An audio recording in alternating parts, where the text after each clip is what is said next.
Walking on the beach, enjoying the feeling of tranquility and calmness the sound of the sea waves gives me. I am at peace. I thank the Lord our God for this moment. This year, I went through a roller coaster emotion. I could not believe I was able to bear all that had happened. I am the only child of my parent. They died when I was 9 years old. Both of my parents' siblings have long been gone, ahead of them. I was raised by a relative, who does not have a child of her own. Aunt Kyla was strict about almost everything. I have to follow schedules of taking a bath, eating, and playing time after school. I have to eat whatever she puts on the table, which is meager or almost nothing because she is very health conscious. She said cancer is in our family's genes. We have to take care of the things that we eat or the cancer cells might become active. That is why we were both thin. In high school, I was often teased as a Pole. I could only smile at the joke. If only they knew how much I want to eat anything I see others eat. But I could not eat them in front of Aunt. Sometimes, in school, or wherever Aunt is not around, would eat what regular people are eating. But the words of my aunt bother me, so I put them down, or at least I just take a bite or just taste them. My time with my friends is also limited. When I was a kid, I cannot go out when my aunt is not with me. I cannot go to the park alone or just with friends. And as a teenager, nothing much changed. Aunt has to be around me. She said there were only the two of us and we have to take care of each other. I am only without her when I am at school or when she is at work. She works part-time in a cafe, so she can still take care of me. A part of our sustenance was coming from the pension and benefits that Dad and Mom earned in working while they were still alive. Dad and Mom were Catholics, but Aunt Kyla said she do not believe in God. She said we only have one life and we have to take care of it. All that we do will bring the result of who we are or what we come to be. No need to rely on a supposed higher being. I sometimes get confused. What she says is different from the things that Dad and Mom said. At school, religion is not being taught, so I also could not get anything from there to clear the confusion that Aunt Kyla's words bring me. My only source of information is the books and the internet. Among the things that I took from my parents' house are the small crucifix and the rosary which belongs to Mom. Aunt preferred that I live in her house, and she had to sell my parents' house and put the money in my trust fund. Aunt does not like to see the crucifix and the rosary. She said she does not believe in them. So, I had to keep them out of Aunt's sight. This is my only connection to God and Mama Mary, and also to Mom. I keep them under the clothes in my cabinet, and before I go to sleep, I bring them out and put them on top of a pillow on my bed. Aunt taught me household chores as soon as I moved into her house, so she do not need to clean my room. I do it myself. In grade 12 I almost flunked a subject because of a requirement that I was not able to submit. I had to do a makeup project with a group of other students. I went home late one night to work on it, and I had to be accompanied by Carl, who is in the same group. Aunt was so furious when she saw Carl in front of the house. She yelled at us and asked me where I have been. I replied to her that I called her that I will be late cause we were working on a project. She said she do not believe me and turned to Carl and shouted at him to go home. Carl turned his back and went home. I was so ashamed and mad as well.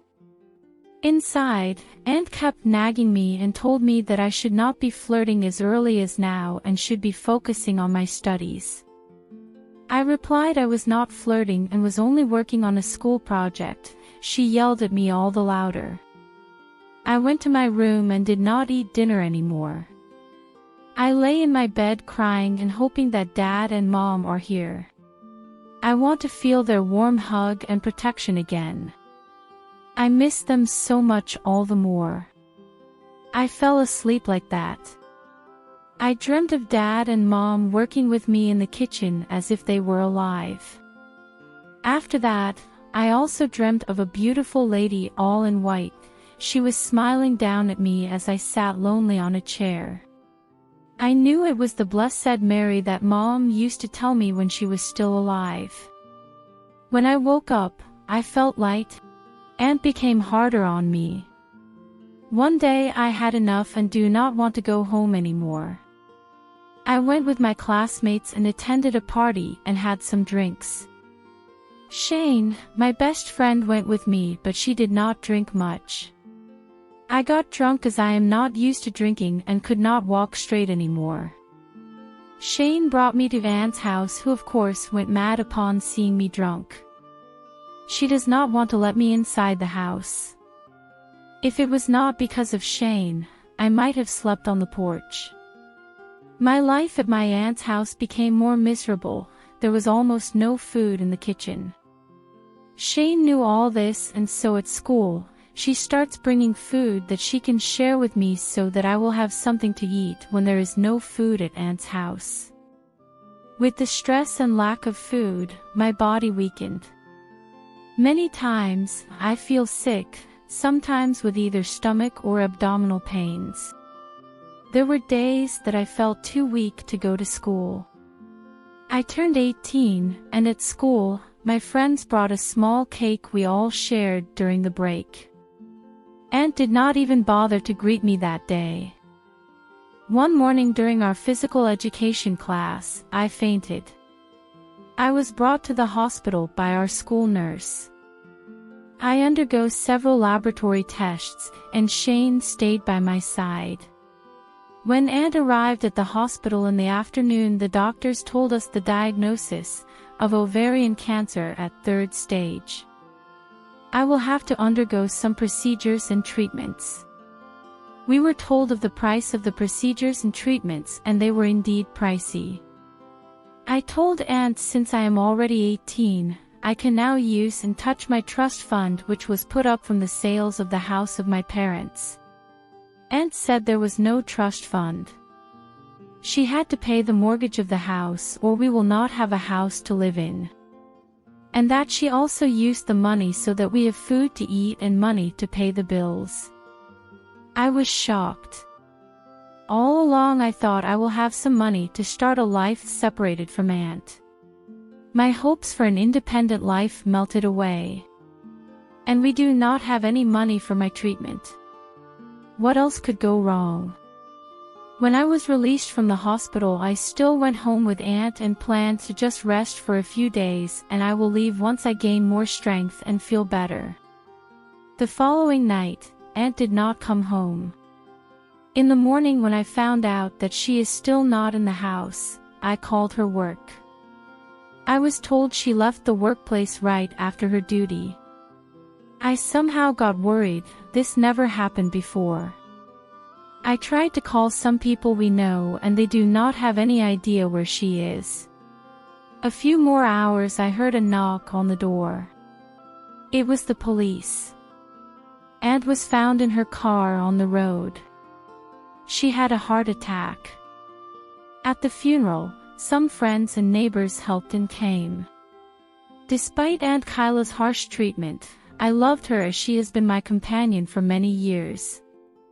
Shane again stayed even when all others have already left after the funeral.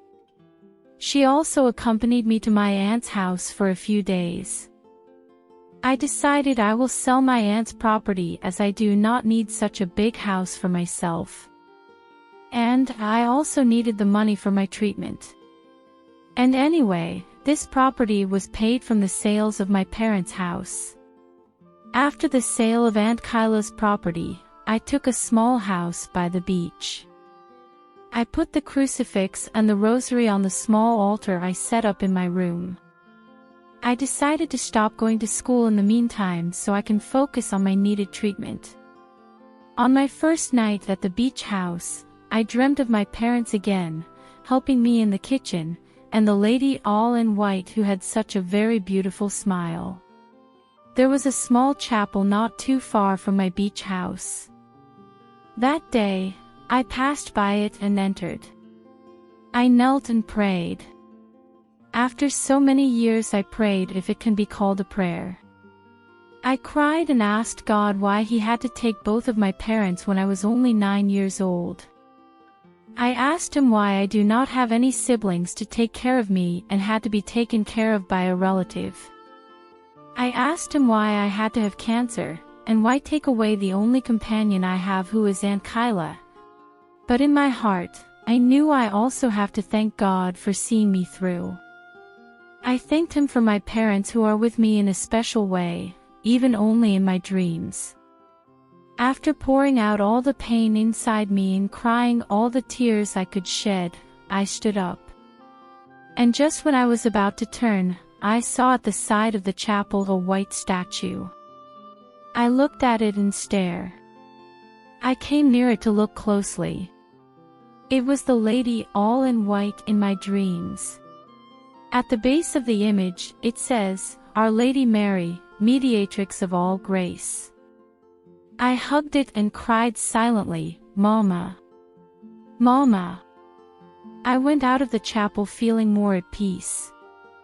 I saw at the front door the schedule of masses. I thought sooner or later I will see the priest. I have a lot of things to ask and to confess. I came to the chapel on foot. And so, I am also going back to the house just walking. And as I reached the beach, I felt that peace and tranquility, feeling that my parents never left me anyway. They see me through, and so did the Blessed Mary. I told myself I still have to battle with my big C, but I knew I am not alone and that a miracle may be granted to me by God's mercy. The beauty of the beach and the vast sea tells me that there is a God who created it.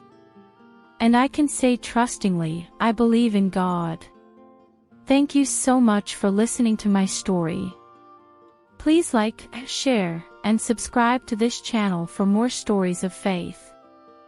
Let us share the world of God's love and the Blessed Mary's loving presence.